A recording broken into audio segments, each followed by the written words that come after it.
Em serenidade, na certeza de que onde quer que a planta do nosso pé pisar, ali Deus vai nos abençoar. Amém. Abra a sua Bíblia, você que costuma trazê-la, a sua Bíblia física, ou você que tem a Bíblia no smartphone, no Evangelho de João, capítulo 10.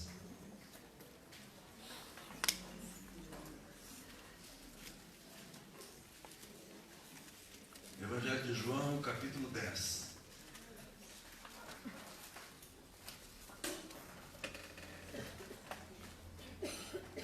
Vamos ler a partir do verso 7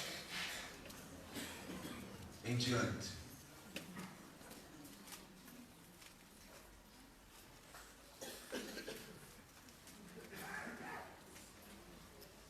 As senhoras e os senhores acharam? Se localizaram? Tornou, pois, Jesus a dizer-lhes: em verdade vos digo que eu sou a porta das ovelhas. Todos quantos vieram antes de mim são ladrões e salteadores, mas as ovelhas não os ouviram. Eu sou a porta. Se alguém entrar por mim, salvar-se-á, entrará e sairá e achará pastagem. Verso 10. O ladrão não vem senão com 3 propósitos: roubar, matar e destruir. Eu, entretanto, vim para que tenham vida e a tenham de forma abundante. Eu sou o bom pastor. O bom pastor dá a sua vida pelas ovelhas. Mas o mercenário não é pastor, de quem não são as ovelhas. Vê vir o lobo, deixa as ovelhas e foge, e o lobo as arrebata e dispersa. Ora, o mercenário foge, porque é mercenário, e não tem compromisso com as ovelhas. Eu sou o bom pastor, conheço as minhas ovelhas, e das minhas ovelhas sou conhecido. Assim como o Pai me conhece a mim, também eu conheço o Pai e dou a minha vida pelas ovelhas. Ainda tenho outras ovelhas que não são deste aprisco. Também me convém agregar estas. Elas, não importa os séculos, não importa a era, ouvirão a minha voz, e haverá um rebanho e um só pastor. Essa leitura, que é relativamente extensa, ela é muito interessante. O Novo Testamento, ele está está cheio de imagens, figuras, metáforas, que nos informam acerca de Jesus, da sua vida, de seu ministério, principalmente de sua obra salvífica, redentiva. E aqui nesta passagem de João, especificamente, Jesus confecciona, ele constrói duas imagens fortíssimas que evocam ensinamentos também fortíssimos para a nossa vida. Nessa passagem, Jesus, ele se apresenta como a porta. Ele faz uma relação metafórica de si próprio a uma porta. E eu quero abrir um parênteses aqui para nós entendermos algo que é restrito à cultura judaica. Quando Jesus Cristo usou a expressão "eu sou", isso causou um certo transtorno não. O contexto, tanto anterior como posterior ao texto que nós lemos, é bastante agitado, os contextos são agitados, porque na cultura hebraica ninguém ousa, eu não estou dizendo ousaria, ninguém ousa dizer "eu sou", porque lá eles sabem que ninguém é, que somente Deus é. Se alguém disser hoje, lá em Israel, "eu sou", automaticamente alguém dirá: mas você não é, porque só Deus é. Só o que eles não sabiam era que Jesus era Deus. E talvez se alguém dissesse para Jesus: tu não podes dizer isso, porque só Deus é, Jesus diria: mas eu e o Pai somos um. E que seria um escândalo maior ainda. Então, quando Jesus emprega a metáfora da porta, antes dele fazer uso dessa imagem, que evoca pensamentos na nossa cabeça, evoca memórias que já estão em nosso banco de registros, Jesus ele usa essa expressão propositadamente. Eu sou,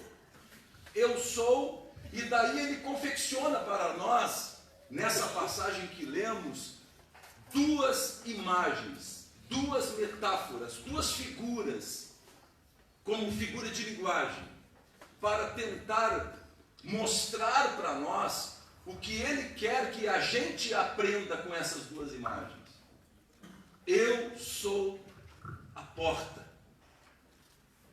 A primeira mensagem que Jesus quer emitir com a imagem da porta é uma mensagem destinada àqueles que não entraram ainda pela porta e estão no externo, estão do lado de fora.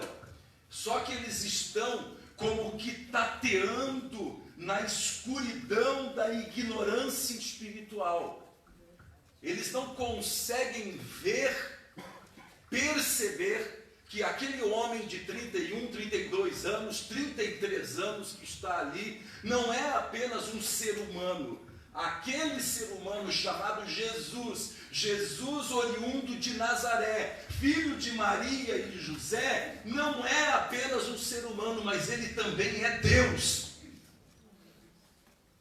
Ele está ali como uma porta, como uma oportunidade. E a primeira mensagem que nós podemos evocar, que nós podemos extrair da metáfora da porta, é uma mensagem direcionada, no contexto histórico que nós lemos, aos judeus, aos fariseus, aos escribas, às lideranças religiosas da época. Olha, eu sou a porta. E o mais interessante de tudo, que se os senhores olharem o texto que a gente leu, Jesus repete por duas vezes. No verso 7, ele não é tão enfático, tão contundente, tão objetivo. Não, ele simplesmente diz: eu sou a porta.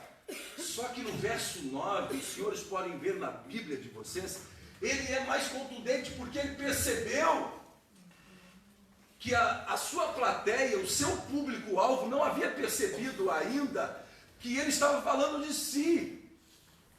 Não havia percebido ainda. Então, sendo mais contundente, mais cortante, Jesus no verso 9 diz: gente, para aí, eu sou a porta, eu aqui. É como se Jesus subisse numa cadeira e tentasse dizer para aquelas pessoas: ei, Moisés não é a porta, a Torá não é a porta, Buda não é a porta, Allan Kardec não é a porta, o Espiritismo não é a porta, nada é a porta, a Igreja Católica não é a porta, a Igreja Evangélica não é a porta, eu sou a porta. Eu sou a porta. Como em outra ocasião ele diria: eu sou a videira verdadeira. Então Jesus, o objetivo dele, ao usar a metáfora da porta, a imagem da porta, era transmitir essa mensagem primeiro àqueles que estavam transitando do lado de fora.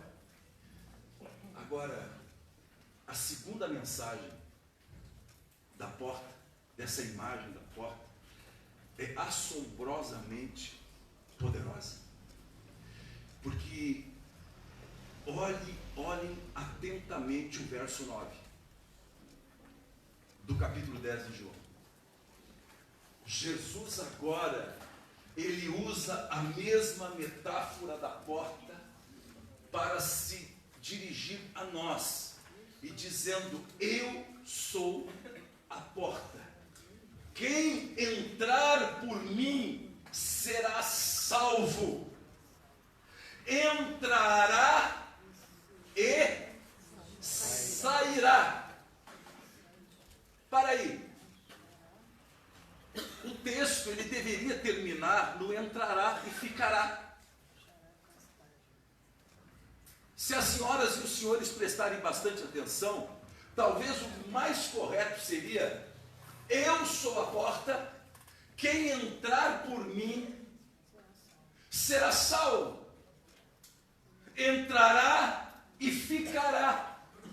Mas não, Jesus surpreende os seus ouvintes, e nos surpreende também, porque a maioria de nós, quando lê desavisadamente esse texto, isso nos passa despercebido que Jesus, diferentemente dos outros líderes religiosos, do mercenário, do ladrão, dos falsos profetas, Jesus Cristo, ele é o pastor que liberta, ele é o pastor que sabe que só existe uma lealdade que é aceita por Deus, uma fidelidade que é aceita por Deus, que é aquela fidelidade que nasce da liberdade de escolha. Jesus é o pastor que nós entramos por ele, nós o aceitamos, e quando nós o aceitamos, nós somos salvos, e o Senhor nos salva para uma liberdade. A salvação de Jesus é a salvação libertadora, é uma salvação que nos conduz a uma liberdade, a uma vida emancipada, emancipada não dele, mas emancipada de tudo que não vem dele, de tudo que se torna em nós peso que não é posto por ele. Então Jesus é o pastor que liberta. Ele nos liberta do quê? Ele nos liberta do poder da religião, ele nos liberta do medo, ele nos liberta da ganância, ele nos liberta de tudo aquilo que poderá nos escravizar, porque para a liberdade é que nós fomos salvos. Entrará por mim, entrará e sairá, porque Jesus, ele é o único que permite você ser quem você é, para que, em sendo quem você é, de posse de suas faculdades mentais, você possa decidir de per si que você realmente quer amá-lo. Porque não existe fidelidade, não existe fé em Jesus que não brote de uma liberdade. O que a gente vê muitas vezes e várias vezes no contexto evangélico é uma adesão a Cristo fraca, raquítica, paraguaia, uma adesão muito parecida com uma subserviência, porque as pessoas não entenderam que Jesus é o pastor que liberta, para que nós decidamos querer segui-lo, e ao segui-lo nós encontraremos pastagem, encontraremos refrigério para a nossa alma, encontraremos direção específica para a nossa vida. Pergunte à pessoa que está ao seu lado: você já passou pela porta? Você entrou? Você encontrou salvação? Você já teve a oportunidade de querer seguir Jesus Cristo, ou forçaram você a fazer isso? Ou disseram para você que se você não fizesse isso, você iria para o inferno?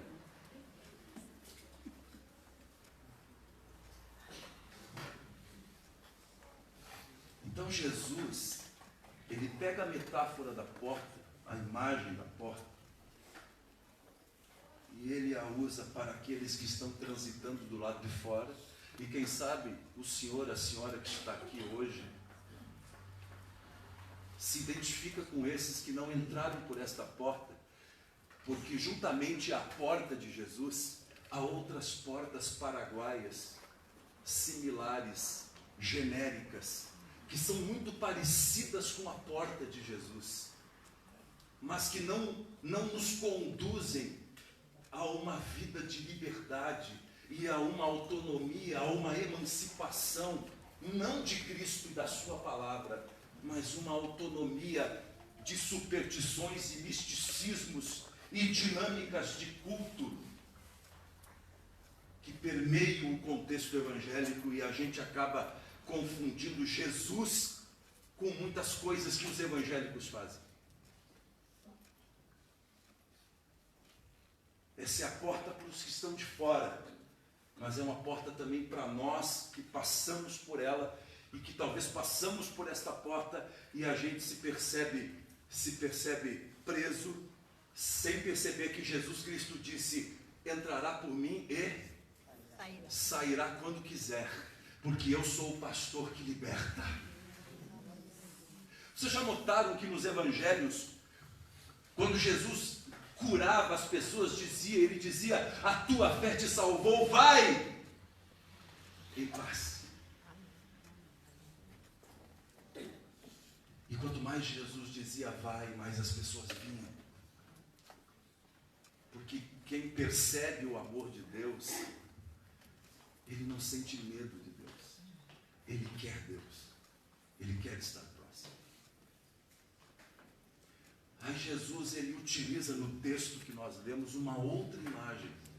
Uma imagem colhida do cenário agrícola e do cenário da pecuária da Palestina. Em contraposição a duas outras imagens, a imagem do ladrão e a imagem do mercenário, Jesus se autodenomina: eu sou o bom pastor.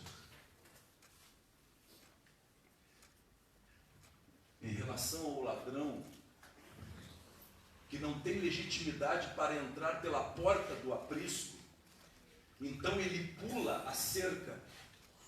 E em relação ao mercenário, que até entra pela porta, mas não se deixa transformar pela palavra de Jesus, e que usa essa aparente santidade para manipular a palavra de Deus e manipular a vida das pessoas utilizando a própria palavra de Deus. Então, em contraposição a essas duas figuras negativas que Jesus emprega, o ladrão e o mercenário, Jesus, ele se autodenomina e se apresenta para nós e se oferece para nós como o bom pastor. Mas o que será que Jesus quer nos comunicar ao se apresentar para nós como o bom pastor? A primeira coisa que Jesus quer comunicar é que, como nosso pastor, ele quer ter uma relação pessoal conosco. E o texto diz isso para nós da seguinte forma: eu sou o bom pastor. Por quê? Primeiro, eu conheço as minhas ovelhas. Segundo, eu chamo elas pelo nome próprio. Terceiro, elas me conhecem e conhecem a minha voz. Quando Jesus evoca a imagem do bom pastor, ele está dizendo para nós: se vocês entraram pela porta e tiveram a liberdade de sair, mas decidiram ficar, eu quero então conduzi-los a verdes pastos, e ir para os pastos verdejantes, e ter a alma refrigerada, é primeiro ter uma relação pessoal com Jesus. A relação de Deus conosco, ela é impregnada de pessoalidade. Deus não nos salva em série e não nos usa em série. Nós não somos produções à la Ford. Não somos produções de carros, produções de utensílios em série. Deus conheceu você quando você estava sendo formado no útero da sua mãe. Ainda que você seja filho de uma prostituta, ainda que você nunca tenha conhecido o seu pai, quando você estava sendo gerado no ventre da sua mãe, Deus já conhecia você e sabia qual seria o seu nome. Eu sou o bom pastor, porque eu tenho intimidade com as minhas ovelhas. E essa intimidade se caracteriza pelo seguinte: eu as conheço. Eu sei o nome de cada uma delas. Paulo, Maria, João, e elas conhecem a minha voz. Elas sabem que o que está sendo pregado, elas sabem quando estão lendo a Bíblia, se aquilo vem de mim ou se aquilo está untado com o meu nome, mas não tem nada de mim.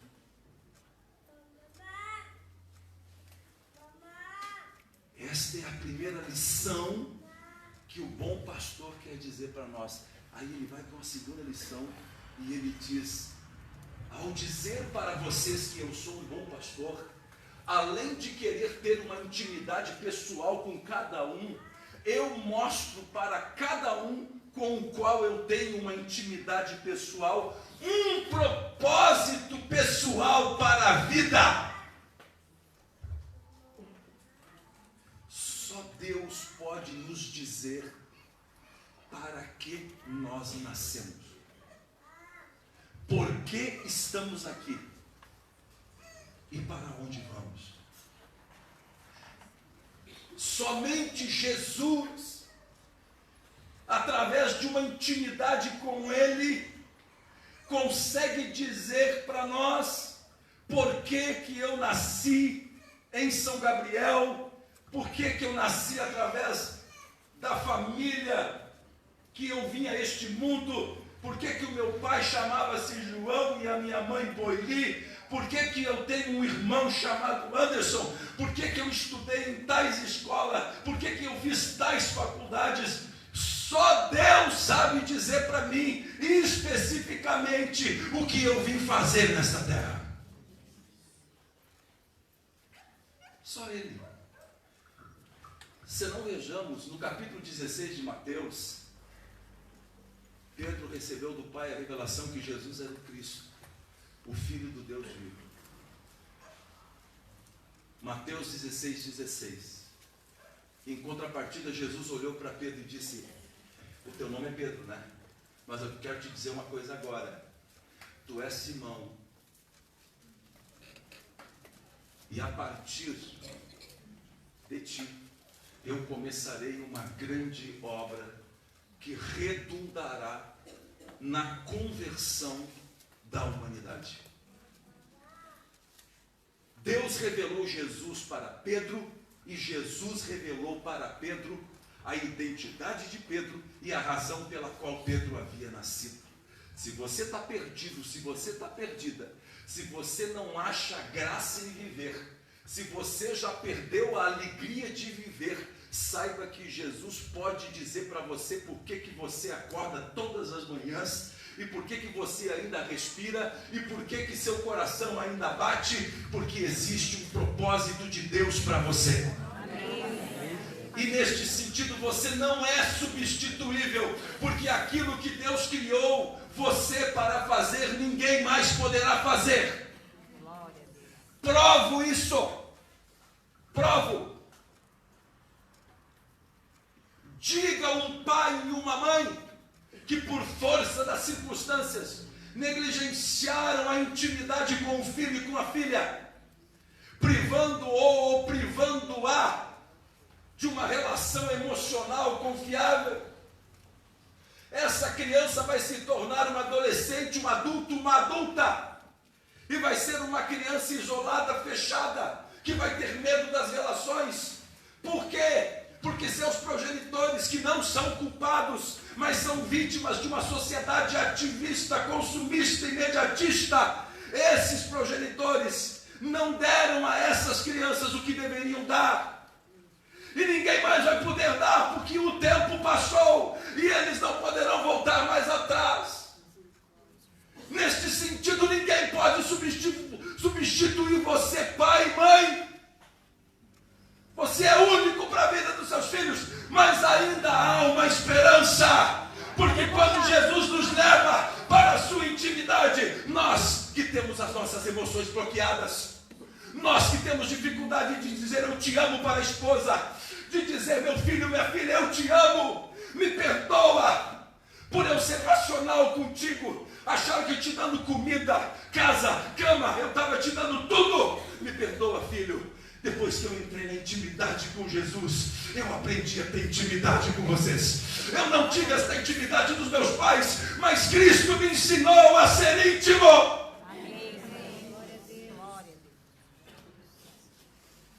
E você pode resgatar pai e mãe que está me ouvindo, cujos filhos já estão grandes, marmanjos. O que eles querem não é dinheiro. Quando eles pedem dinheiro, eles estão pedindo outra coisa. Eles querem o pai, eles querem a mãe. Eles querem ter a certeza de uma base segura, de um porto aonde eles podem aportar a qualquer momento, quando a vida der errado. Alguém que só não levanta e diz bom dia, boa tarde, boa noite. Se precisar de alguma coisa, está aqui o cartão de crédito. Não é isso que os nossos filhos querem. Nossos filhos querem ver a nossa vulnerabilidade. Eles querem ver a gente confessando os defeitos da gente. Eles querem ver a gente abrindo mão da agenda da gente e sentando ao lado deles. Isso a professora não vai fazer.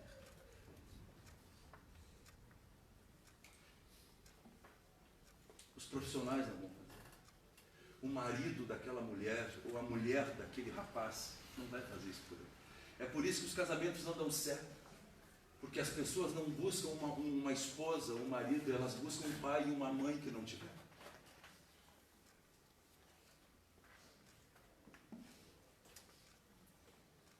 E quando a gente entende a figura do bom pastor, Jesus disse, olha, como bom pastor eu posso ter intimidade contigo, posso resgatar em ti aquelas emoções que foram bloqueadas pelo tipo de criação que tu tiveste, e você não consegue dar aquilo que você não recebeu dos seus pais, mas eu sou o Deus Todo-Poderoso e eu posso te dar, e eu posso te transformar. Posso. Entre em intimidade comigo, porque eu conheço o teu nome. E você, ao ir para a pastagem comigo, começou a conhecer a minha voz e a minha palavra. Mas tem uma terceira coisa que a figura do bom pastor passa para nós. Como bom pastor, Jesus garante que ele será um referencial para nós enquanto vivermos. Veja o que está escrito no verso 3. Ele diz que o bom pastor, além de conhecer as suas ovelhas, além de libertá-las, versos 3 e 4, ele vai à frente delas. E isso é importante para nós. Por que é importante para nós termos Jesus no nosso campo de visão? Porque o que está acontecendo hoje, gradualmente, é que as pessoas que entraram pela porta, escolheram Jesus, foram conduzidas a pastos verdejantes, tiveram a sua alma refrigerada, entraram em intimidade com Jesus e através dessa intimidade descobriram o propósito específico dele para as suas vidas. Essas pessoas gradualmente, elas vão perdendo Jesus de vista e vão prestando mais atenção em pastores, em apóstolos, em pregadores, em escritores da Bíblia, e perdendo aquele que deve ser o nosso referencial, aquele que deve absorver o nosso olhar, que é o Senhor Jesus Cristo. Vocês têm que olhar para mim, disse Jesus. Vocês têm que olhar para mim. E quando a gente se deixa impactar, se deixa ensinar e transformar pelo conteúdo dessas imagens, da imagem da porta, da imagem do bom pastor, três coisas acontecem conosco, que estão aí no texto. A primeira delas, eu nunca mais serei alguém enganável espiritualmente. Porque quando eu uso Jesus como referencial, quando eu tenho intimidade com Ele, Ele conhece a mim, conhece-me pelo meu nome, eu conheço a sua voz. Quando eu passo por tudo isso, eu deixo de ser uma pessoa espiritualmente enganável. Veja o que está escrito nos versos 5 e 8. Jesus Cristo disse que as ovelhas que são dele, por terem intimidade com ele, por entenderem qual é o propósito específico da vida delas nesta terra, essas pessoas, quando ouvem uma voz que não é a de Cristo, elas o quê? Fogem. Elas não podem ser enganadas, porque elas têm um bom pastor, um pastor que as conhece, que as chama pelo nome, um pastor cuja voz elas conhecem. E se você conhece a voz de Cristo, podem bater na porta da sua casa, podem chegar até você em nome de Jesus, mas você vai perceber que aquele conteúdo, aquela mensagem, aquele papo, aquela conversa não vem de Jesus. E quando você compreende os conteúdos dessas metáforas, a primeira coisa que acontece com você, você não anda mais atrás de milagreiros e curandeiros, não anda mais de igreja em igreja, tentando achar a igreja perfeita, o pastor perfeito. Aí a gente percebe que a gente faz esse tour porque a gente está fugindo de alguma coisa, e geralmente de nós mesmos, tentando evitar a nossa própria percepção, tentando olhar para dentro de nós. Desconfio de pessoas que sempre acham defeito nos outros e que ninguém presta, e sempre encontram defeito em alguma coisa. São pessoas que vivem em amargura, são pessoas tristes, são pessoas que tiveram as suas relações primárias com os seus pais terríveis, e são pessoas que têm medo, são pessoas orgulhosas, e são pessoas que não querem mudar. Então elas usam como desculpa essa viagem, esse tour, não param em lugar nenhum, não se comprometem com nada e com ninguém, não querem ter intimidade, são pessoas doentes. Doentes.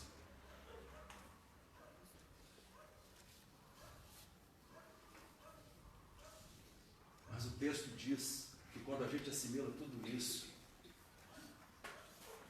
que o Senhor quer ter intimidade com a gente, que o Senhor nos leva a um propósito específico, a gente deixa de ser só sobrevivente, porque na verdade quem não tem Jesus não vive, sobrevive, e a gente passa a usufruir de uma existência abundante, porque Jesus Cristo disse: o ladrão veio para matar, roubar e destruir, mas eu vim para que tenham. Quando Jesus utiliza a palavra vida, os escritores, eles utilizam a palavra grega zoe, Z-O-E. Eles não utilizam a palavra grega bio. Isso você pode pesquisar no Google. Se eles utilizassem a palavra bio, eu vim para que tenham vida biológica, eles estariam equivocados, porque vida biológica, Deus autorizou um ser humano passar para outro. Mas Jesus utiliza a palavra zoe, que é uma vida superior. É uma vida cujo prazer é mais poderoso do que a mais poderosa droga. Uma vida que quem prova quer mais. O mais interessante de tudo é que depois de dizer eu vim para que tenham vida e a tenham em abundância, no verso 11, Jesus Cristo diz que o bom pastor é aquele que faz o quê? Que faz o quê? Dá a sua vida pelas ovelhas. O que Jesus está dizendo com isso? Ele veio para dar o que? Vida? De abundância. Abundância. E como é que ele dá esta vida? Não é através da oração. Só existe uma forma de Jesus dar essa vida abundante. É se dando para nós, porque Ele é a vida abundante. Por isso que Jesus Cristo disse que eu, o bom pastor, eu dou a vida pelas minhas ovelhas. Não é só morrer pelas minhas ovelhas, é que quando elas me aceitam e entram pela porta, eu dou a elas o meu espírito,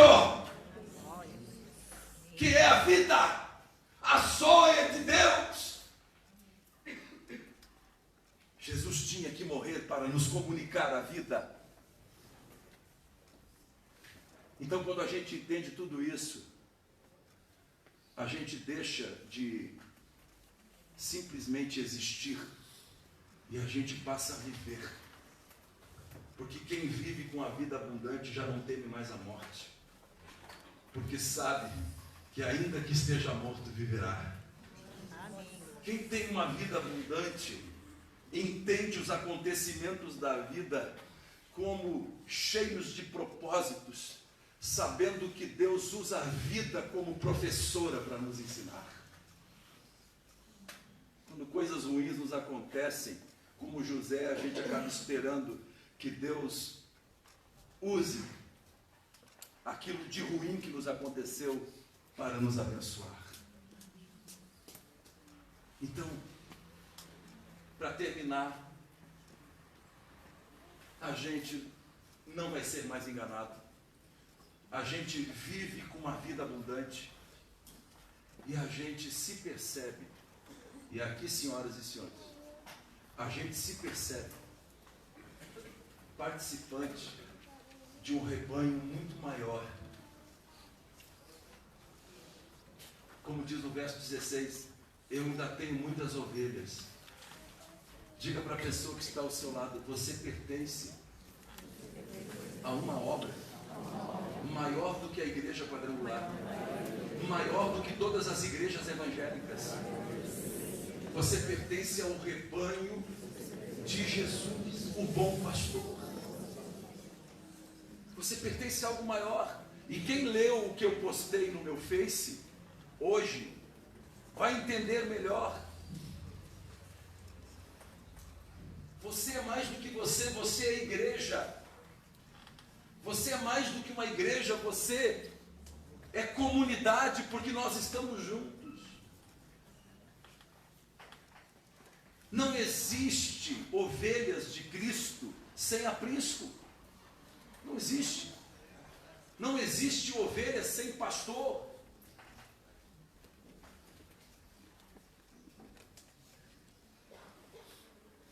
Eu gostaria de orar com vocês.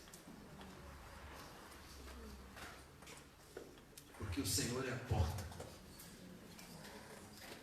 O Senhor é o pastor que liberta. Quantas pessoas se batizaram nas águas forçadas?